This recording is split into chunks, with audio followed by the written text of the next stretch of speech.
Seorang warga Pesanggerahan Jakarta Selatan diduga disekap oleh seorang oknum di Myanmar oleh kelompok penipu yang mengiming-imingi pekerjaan dengan gaji besar.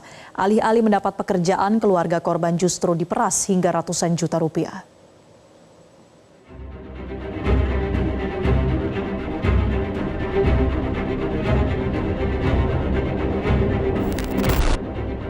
Nasib malang menimpa seorang pemuda yang bertempat tinggal di Pesanggerahan Jakarta Selatan bernama Suhendri Ardiansyah atau akrab disapa Henry. Niat hati mencoba peruntungan di negeri orang, ia justru diduga disekap dan dianiaya oleh kelompok penipu. Tidak sampai di situ, keluarga Henry pun diminta uang tebusan sebesar 30.000 US dollar atau 478 juta rupiah jika ingin Henry dibebaskan. Keluarga menceritakan Henry diajak bekerja di luar negeri oleh rekannya bernama Rizky. Saat itu, Rizky menawarkan pekerjaan kepada Henry sebagai staf di sebuah perusahaan di Thailand dengan gaji sebesar 10.000 US dollar. Pada 11 Juli lalu, Henry pun berangkat ke Thailand untuk menyusul rekannya Rizky. Sesampainya di Bandara Suvarnabhumi di Bangkok, Henry dijemput dan diantar ke sebuah penginapan. Atas perintah dari pimpinan tempat Rizky bekerja, Henry justru diminta untuk berangkat ke cabang lain di kota Mae Sot, Thailand. Alih-alih menuju Mae Sot, mobil yang ditumpangi Henry justru membawanya ke Myanmar. Di sebuah rusun di Myanmar, Henry disekap. Selama disekap, Henry mengadu kepada keluarga bahwa ia kerap mendapat penyiksaan. Henry mengaku dipukul menggunakan stik golf hingga disuruh minum air hujan. Selama 1 bulan disekap, Henry hanya diberi kesempatan untuk menghubungi keluarga 3 hari sekali.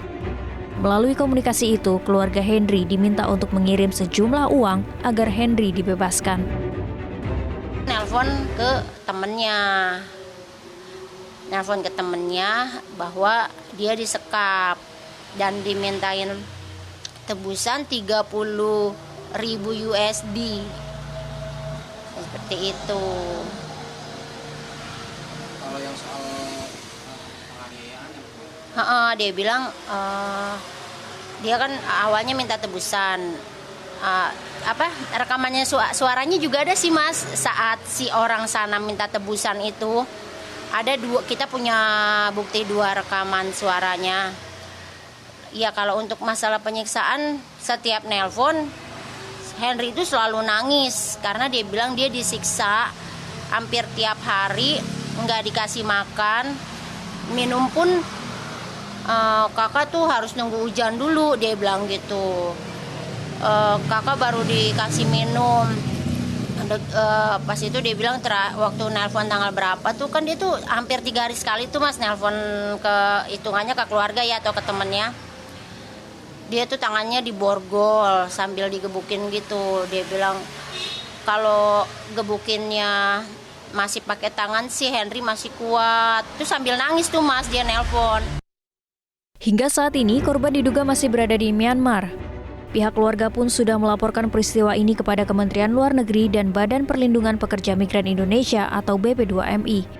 Sementara itu, Kepala BP2MI Beni Ramdhani pada 2 pekan lalu mengungkap bahwa 89.000 lebih WNI yang berada di luar negeri, sebagian besar diantaranya terlibat kasus tindak pidana perdagangan orang. Dari jumlah tersebut, hanya 17.000 WNI yang melaporkan diri ke pihak kedutaan besar. Di Kamboja itu jumlahnya 89.440 orang. Ya. Itu tercatat loh, ya, tercatat sesuai data izin tinggal ya dari imigrasi Kamboja. Oke, yang kedua, berapa yang lapor diri? Yang lapor diri dari 89.440 itu sebanyak 17.883. Oke, sekarang berapa yang sudah dipulangkan ke Indonesia karena bekerja di judi online, scamming online? Ya, kurang lebih ya 3.900, mohon maaf, 1.914 dari Kamboja. Itu di luar yang dipulangkan dari Filipina, judi online juga. Ya, kemudian dari Vietnam, Thailand, judi online juga. Nah, saya fokus Kamboja nih. Kamboja adalah 1.914. Tim Liputan, Metro TV. Jelajahi cara baru mendapatkan informasi. Download Metro TV Extend sekarang.